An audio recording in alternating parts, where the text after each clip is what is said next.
Ladies and gentlemen, hey, hi, how you doing? Welcome back to the channel. Thank you so much for stopping by. A few days back towards the end of one of my videos, I ended up bringing up an idea that I've talked about a while back on the channel, something I've always joked about with my friends of saying, hey, Call of Duty should do this one day. And in response to it, a lot of you were talking in the comments saying, hey, that's actually a really good idea. Like Call of Duty should maybe move towards this and see what happens just as a trial and error type thing, right? And what I'm talking about here is basically reshaping the way they approach their yearly releases and how they dedicate assets to each mode in the game, that being multiplayer, co-op, which typically is going to be zombies, right? And then also Warzone, and then single player as well, sort of focusing on all of these areas in their own specific ways by dedicating certain devs to those areas and essentially creating just one universal Call of Duty title rather than having Call of Duty Black Ops 6 and then Modern Warfare 4, then Black Ops 7, and then Vanguard 2 or whatever, right? More so focusing on a standalone Call of Duty title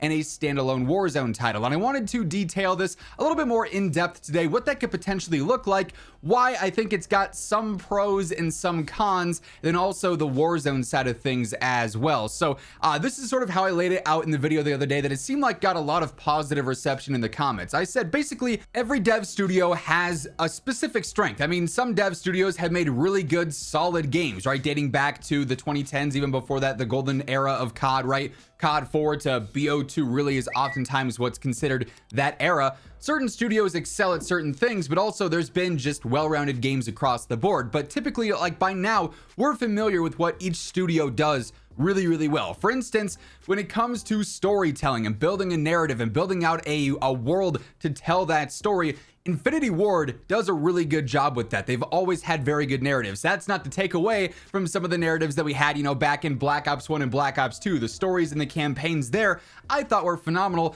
but just as of late, I feel like Infinity Ward's storytelling in particular really stands out. So in this case, if we were creating this sort of one universal COD, Infinity Ward taking the lead just on the campaign and focusing solely on that, I feel like would be a really good choice.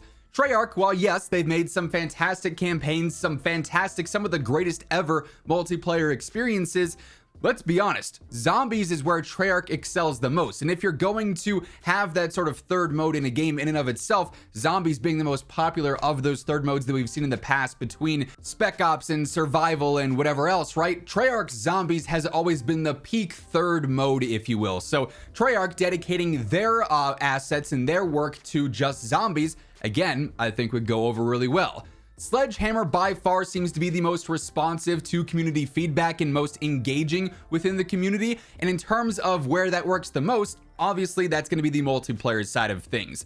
Modern Warfare 3's multiplayer I thought was absolutely phenomenal. They've been dealt some bad cards with some of the other games they had to make in terms of the overall era and how they had to build the game around that. Like having 2 World War II CODs, it's just not ideal, right? There's going to be less interest in those than typically the other titles in the franchise. So getting Vanguard and World War II back to back, not great for them, but they did really well with Modern Warfare 3, and their actual gameplay designs from all their titles have been solid, eras, you know, not being tethered to that statement, right? So Sledgehammer being totally dedicated to multiplayer, I also feel like works really well. And then of course the most obvious one here, because it's kind of already been the case for Warzone, Raven leads that and they are fully in charge of that. So now you have this sort of built out standalone Call of Duty title, and then obviously Warzone as its own separate thing, where Infinity Ward is working on the campaign, Treyarch is working on zombies, Sledgehammer is working on multiplayer, and you no longer have this constant focus of, hey, the studio is juggling so much between all of these modes, they've got to prep all this pre-launch, they got to work on all this post-launch.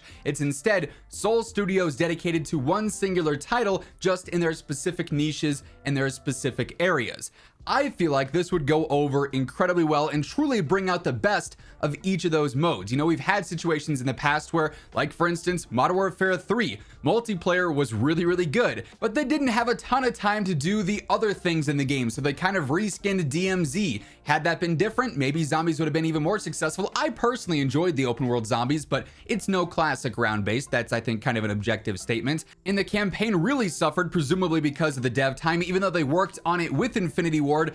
Perhaps having a sole dedicated studio just to that, like in this case, Infinity Ward, maybe could have had a better outcome there. Of course, this is just me speculating and theorizing of what could have been, what could have happened. You never really know, obviously, but certainly seems like that from an outside perspective looking in. So, you know, in a dream scenario, this is the just Call of Duty title. It is no Black Ops 6 developed by Treyarch, Modern Warfare 4 developed by Infinity Ward. It's just Call of Duty. And this, honestly, I feel like could be proposed as perhaps just one ongoing title, similar to how other, games in the space are one ongoing title. Look at Apex, for instance. It's not like they're making a new Apex Legends game every single year. They're doing major updates year over year to improve the game, add new things, try other things out, but it's just one title. Fortnite is the best example of this. The game constantly feels different, but they're not releasing a new Fortnite every year. It's still just Fortnite at its core, whereas Call of Duty, every year, every fall, every early winter, new game. And then we get a year of building and we get a year of learning, hey, this worked really, really well, and then reset, new game.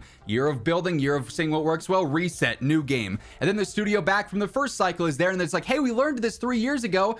You want to come back and see if it's good now? And then a year of building and reset again, right? So many ex-devs and ex-employees have even said, you know, this yearly cycle ends up being not great for the game in terms of its creation and its potential. It's just really, really good for the business side of Activision, and that's why it's done. That's why there's never been a 2-year COD title, even though there's been a lot of rumors. It's always come back to every October, every November, there is a new Call of Duty game. Doesn't matter. They've got to get that massive sales boost every end of Q3, start of Q4, right? And have those profits year over year. And that is sort of the thing with this, is that if this were to ever happen, and that's partially why I think that's less than likely this could happen, is because they probably would see a significant change in the way that their revenue works from Call of Duty.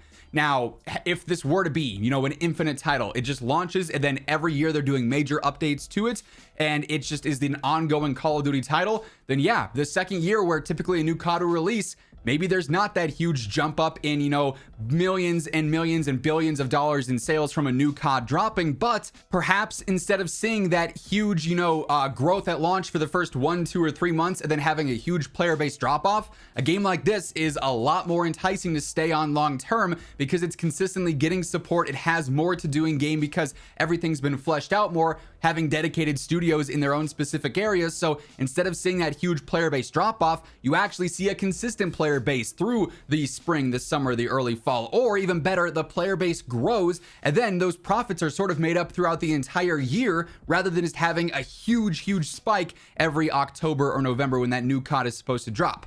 I get that that'd be uncomfortable for Activision, and truly I think that's probably the #1 reason why we'll likely never see this situation come to fruition, as promising as it may sound or as promising as I can make it out to be, right? The other alternative that I feel like could work well for this is if they don't want to commit to this being one Call of Duty game that releases and then spans, 5 years, 7 years, whatever, of always seeing new updates and continued support. What if it's a bi-yearly thing where every 2 years they release a new Call of Duty where they can maybe change up the theme, they can work on the engine upgrades and things of that nature, right? That way you're still seeing, semi-consistent releases where you might see those huge spikes in player bases, but it's not such a time constraint on any of the studios where it's like, hey, next fall you have to release a game. Next fall you've got to release a game. Next fall you have to. It's just proven to be a situation that benefits them monetarily, but doesn't actually benefit the games in any significant way. If anything, it's harming them more than helping. So this yearly cycle of COD absolutely has to evolve in some capacity if they want to actually sustain a player base throughout the year or rebuild some trust within the community where, the COD launches, so much hype, so much potential, and it's broken and it's not really polished. Then the integration happens and bad things happen there, right? And speaking of the integration, Warzone, set aside from all this, I feel like is more so straightforward than what an actual, 3-tiered Call of Duty title would be with single player, multiplayer, and co-op. Warzone just straight up needs to be a standalone title where it's not directly connected to the premium COD. Sure, you could have tie-ins, whatever the new weapons are in the premium COD or whatever the new operators are in the premium COD, you could add those into the game, but it doesn't all need to be located on the same launcher, on the same boot up, absolutely integrated in every way, shape, and form, because even though they've created these fail safes, if you will, making everything through the COD HQ, developing everything on the same engine, those haven't worked yet because the same issues that we've had for years and years and years now come back every single year with the integration. Sometimes they're worse, sometimes they're not as loud, I guess you could say, but they're still there. So something else has to change with how Warzone is approached, and just straight up having a standalone game that Raven is in charge of, and then perhaps the other studios can help develop things for it eventually to be added in, but not necessarily fully integrated one-to-one. You then have these two separate titles that each get their consistent support, but don't necessarily break one another because they're constantly forced to work alongside one another, if that makes any sense. Like I said, I feel like Call of Duty as a game and the quality of it would greatly benefit from a situation like this. Unfortunately, the major con out of all of this is what it would do to Activision's very consistent sales reports and revenue reports year over year. They know that they can have a mediocre spring, a mediocre summer, but then the fall is going to come around, early winter is going to come around, and even when they release a game as bad as Vanguard or Infinite Warfare, it still has the Call of Duty name on it, so it's going to sell. It might not keep players on it beyond, December or January, but those 2 months, they're going to make $1 billion, and that looks good on paper for all the shareholders and for all the suits up top, right? And that's ultimately, it seems like, their driving force right now, much more than any amount of quality improvements in gameplay. So as cool as this idea is, personally, I don't fully believe that they'd ever commit to it, although I would absolutely love it if they did. Like I said, just an idea of mine that I brought up just in passing the other day that a lot of you seem to, hook on to and say, hey, that's actually a really cool idea. So I figured it was worth maybe talking about in some more detail here.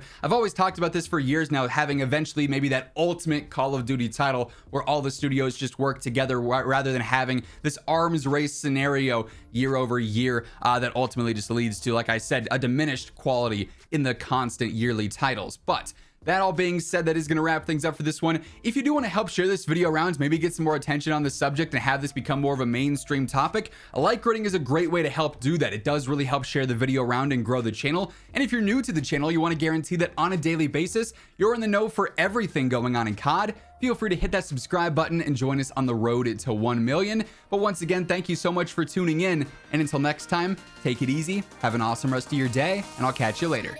Peace out.